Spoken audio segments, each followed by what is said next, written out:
Hey guys, I'm here with Pete. He's one of the original founders for the Flux bikes. We've got the trail model here, which is right in the middle. There's a sort of a street version. Is that what the other one's called? Yeah, so we've got a roadster version. Roadster, okay, okay. Yeah. And then the other one, there's like full suspension. What's that one called? That's the Attack. That's our hardcore flagship. Okay. So I want to focus the details on this model because that's what we get to ride today, but wanted to give you a little bit of background on the company. It was kind of launched on Indiegogo in 2016. We're in March right now, right? Yes, it's been on Indiegogo for 4 days now. And you're at like 150,000. Yeah. You're like way beyond your goal. So that's part of why I was going to do this. You know, in the past, I've sort of held off on doing reviews that are for bikes and stuff that haven't quite made it. You guys have passed your goal. You've got samples out. This one's a little bit of I guess it's kind of a mixed build because there are a few things like the Air Epicon fork. The final version is going to have an oil fork, right? That's correct, yeah, the XCR oil fork. XCR, okay, so I'm going to present this bike and then I'll come back and talk about some of the other models, but it's just kind of neat to know that what they're offering here, the same drive system, can be applied to a few different platforms, and of course that's going to change your price point, but also allow you to experience different types of terrain. And I'm going to take it up and go back in the hills a little bit later and test it out. But the thing that really stuck out to me initially was that this has a different mid-drive motor than I've ever seen before. It's like the Buffelli, so it's a center drive. It's very small. It's kind of compact and round.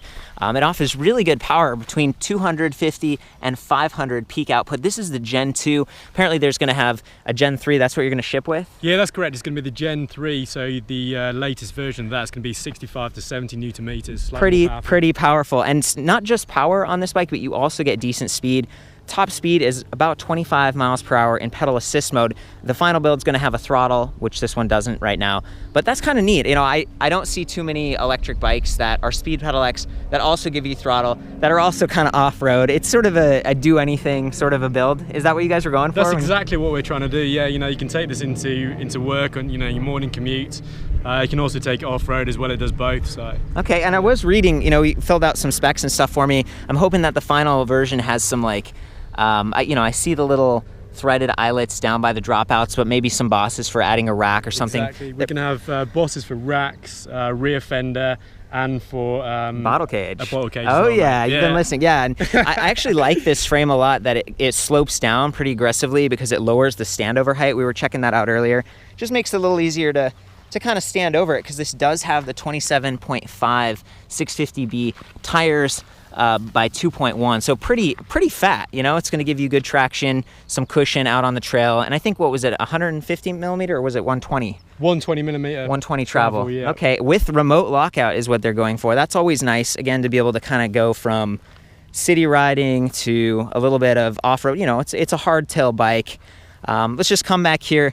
This is another area where the kit's going to be a bit upgraded. Okay, so the final version is going to be Shimano Alivio 9-speed cassette, 11 to 40 teeth. So 40 teeth, that's that extra large chainring. Definitely helps when you're climbing on steeper terrain. And using a mid-drive, of course, that's going to leverage the cassette and give you a little bit more range and possibly efficiency, definitely in climbing when you shift. I didn't experience shift sensing when I was riding this, and it's a little bit more of a cadence-based system, so it's going to depend on what level of assist you're choosing. That's going to impact the speed. You were going to say something? Yeah, the Buffelli Gen 3, that's going to be torque assist. It's going to be a more torquey. Yeah. Okay, because what I was experiencing on this one, it's pretty smooth. There's a little bit of a delay starting and stopping. It'll be fun to come, you know, check the final build out and stuff, but kind of neat to see, I guess, you said this was like the penultimate prototype, right? So it's like just before your final build? Yeah, so the only thing it hasn't got is the Shimano gears that you've alluded to and the throttle. Everything else is the same on the bike. Well, I love the colors, and we were measuring this before, 19-inch frame. It's not a super long reach, and I see you've got, like, you know, a stem out here. The handlebars are kind of flipped down and back right now, so I'm not sure. Maybe the last rider was a little bit shorter, like torso and arms. Yeah, I mean, we've had, you know, different sized people riding it. We've had people from 5'2", female from 5'2", to a guy 6'5", 240, big dude. Wow. And they all got on, you know, perfectly well with it. This is like the medium-large, like standard. Yeah, exactly. And, you know, having one frame size means you can produce it a little bit more affordably. So the MSRP on this is like $21.99. It comes with a 1-year warranty. Yeah, I mean, it's, you know, it's a strong frame. It's got high strength welds and Series 6 aluminium. So we're confident, you know, at offering those warranties. Did you also say maybe this comes in a couple of different colors? Yeah, so at the moment, we've got matte black and we've got gloss white. Okay. But if we hit a certain funding goal on the campaign, which thank you guys so much for doing, you've been amazing. Got to plug. Yeah, like and that's the thing I was getting at, right? Like right now, this thing is on Indiegogo. Yeah. They've got some pretty sweet price points on that. I still think that like that $2,000 mark for a speed pedelec with throttle and everything, it's fairly unique. Yeah, cool, man. So, that's the MSRPs. This is going to be $1,099 on Indiegogo at the moment. Nice. All models have pretty much got about $1,000 off. Just for the time being, they're going to gradually increase as the campaign goes on. So that's through like when does it end? It's going to end at the end of April. Okay. Yeah. Sweet. Okay, well, let's go from just talking about the bike and some of the specs and stuff. I guess I should finish up with like 160 millimeter hydraulic disc brakes, Tektro Auriga, I should pronounce that correctly. Decent stuff. This one was like squelching a little bit because it's been ridden pretty hard off road, and you can see some nicks and stuff. So it's it's due for a tune-up. Yeah, well, this was used on It's been in the van too. Yeah, right? This is used on the campaign video, so we just smashed it about, and nothing broke on the bike. It's got a few scratches on it, but we're the only things that broke on the video. I saw the face plant. Who was that? Was that your partner? That was Rob. Yeah, he's pretty hardcore, man. He does the jumping and stuff, and basically what we're trying to do is work out all the flaws in the bike before we release it into production, which is a stage we've got out now. We feel like it's production ready. There's no problems with it at the moment. Okay, well it's working pretty well, and I love the fact that I saw we got quick release front and rear. These are 10 millimeter skewers. Just makes it a little easier to move the bike around, transport it, whether it's in your van, which you guys kind of pulled up. We're meeting here, Simi Valley, California. Nice little trail that I found. It's portable that way, and the battery pack I weighted, it's like 6.8 pounds. This is not the final version. The cells in here are going to be a little bit improved, and you have like a 13 and 17 amp hour option, right? Exactly correct. So it's going to look exactly the same, but just different cells in each. Samsung with the 13, Panasonic. It's fully removable. It's got a key lock. Yeah, dude, I love, and just the way that it's kind of integrated into the frame like this. So the motor, the battery low centered for good balance and stiffness on the frame. These are proven design choices that you've gone through. So I did want to call out the removability on the battery. You kind of use this lever. Seems like you do have to press the power button before the display will light up. So it's a two-step process. You're going to press that, then you come up here, press the mode button. And I've seen this King meter on a bunch of bikes before, and I'm kind of a fan of it. It kind of swivels to reduce glare if you need to. At the same time, it's fixed, so it's not something you can take off, which if you're bombing a hill on that full suspension bike, just be careful. You don't want to accidentally like whack that thing off. But you guys haven't had that experience. No, yet. Not at all. We've taken this downhill a hell of a lot of times, and had no problems with that. There's like a slight rise in the handlebars, so maybe it gives you some protection. Love that you've got some nice locking grips, Velo. But anyway, coming back to the display, so we've activated it. We've got 5 bars to indicate your battery capacity, a little odometer in the upper right-hand corner, speed, miles per hour. We can shift that to kilometers per hour. I'm going to show you how in a minute. Pedal assist levels, and it looks like 1 through 5, so you're always in some kind of pedal assist level. I didn't see how to get to 0. Is that? Oh, you just turn the motor off. So and then you're completely. Completely off. I was thinking like throttle only mode, so I guess. No, so with throttle, you just turn up to level 5, and then you use pure throttle. And that's when the throttle. Okay, great. You can use the throttle in all modes. So it does override. Yeah. Okay, thank you for that. Yeah, again, this is a little bit of an early view on the thing. Watts. If we press the mode button over here, we can see our trip meter and then odometer cycling. So that's cool. This is a backlit display, and you can activate that by holding the up and the mode key at the same time. You get this little like light bulb indicator. It's pretty cool. And then if you want to enter all the settings, you press the up and down keys simultaneously. You can pick the wheel size, and then we click mode here, and we go through, and it looks like our max speed there, and different levels of assist, miles per hour versus kilometers. So that's something you can experiment with a little bit. I definitely love that you guys chose a remote button pad, just easy to reach, sort of like on the left grip like that, so you can hold the bike steady and manage the trail and stuff like that. You don't have to be clicking on the display or anything. Exactly. Decent design that way.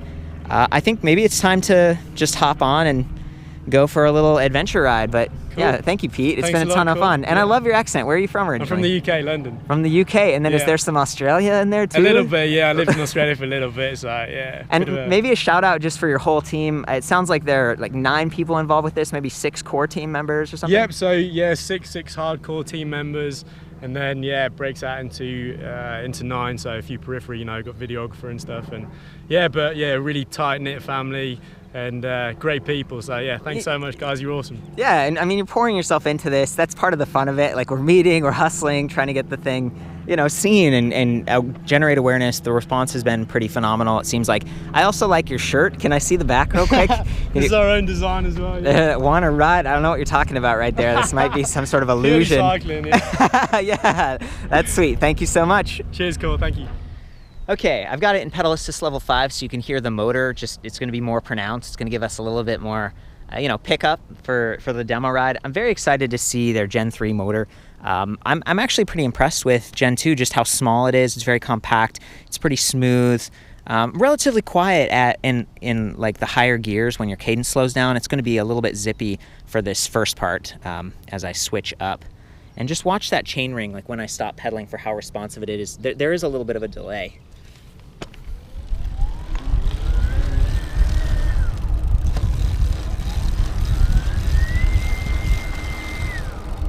You can see it just dragging on there for a second, and it also takes a minute to pick up, so it'll be really cool if there's throttle override in the final version.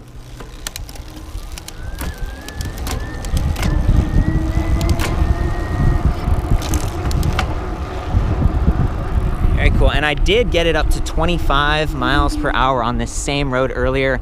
You know, I stood up and I worked pretty hard because it's a short road, but it made it, and the motor was still helping out, so that's part of what makes this unique.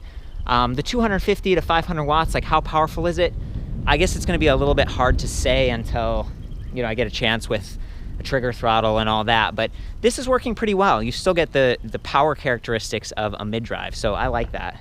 I'm out here on the dirt now, on my own, just kind of checking it out. And two of the things I've enjoyed so far about the drive system is that these brake levers, the Tektro Riga, they have motor inhibitors on both of them. So at any given time, I'm able to brake and just kill that motor. And that's nice because it's slower to respond, and that includes starting. So I can imagine eventually when they have a throttle, I think it's going to be like a trigger throttle, and hopefully there's not like a lot of collision going on with the shifters over there. But once that's there, maybe it'll be on the left, I feel like it'll be a lot faster to start. I'll just be able to juice it right up, get a good start, because it does offer pretty good power. Like, I'm down in the lowest gear right now, not even the lowest gear, and I'm climbing pretty well. You know, again, I think there's room for a little bit more power, and so that Gen 3 motor, I'm excited to see what that's like. I've been riding like Bosch and high bike systems, Yamaha, all week, and it's not quite as powerful as those. It's definitely not as responsive, and I kind of like the cadence right now, even though he said, oh, it's going to go to more of a torque system. It'll be cool to see what that's like. It's definitely capable though, so I'm going to try to, you know, head up to these hills. Not super steep, but enough that you definitely appreciate having a motor at all to give you a boost.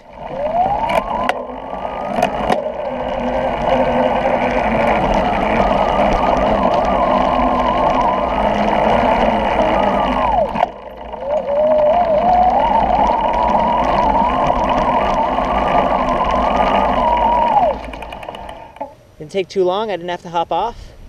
Scaled it pretty well and definitely felt the support. By the way, the frame, the way it's set up right now, is 27.2 millimeter seat post, so you can potentially swap that out if you're turning this into an urban commuter. That's a pretty common size, a little bit narrower.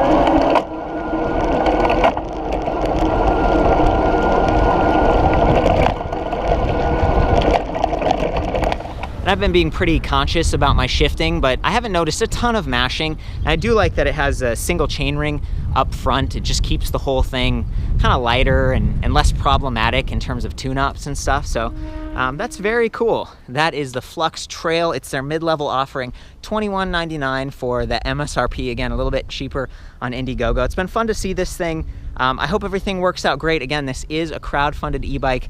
I can't say for sure how things are going to go, but you know, Pete seems like a really authentic guy, and he's got all his friends. They're working on this. They're pouring themselves into it, and their video actually on the Indiegogo is very professional. They're all into mountain biking, and so yeah, anyway, I wish you luck. I'll have all the specs that I've measured and kind of gleaned from him on their final version back at the website, along with photos and comments, so feel free to chime in. It's ElectricBikeReview.com. Ride safe.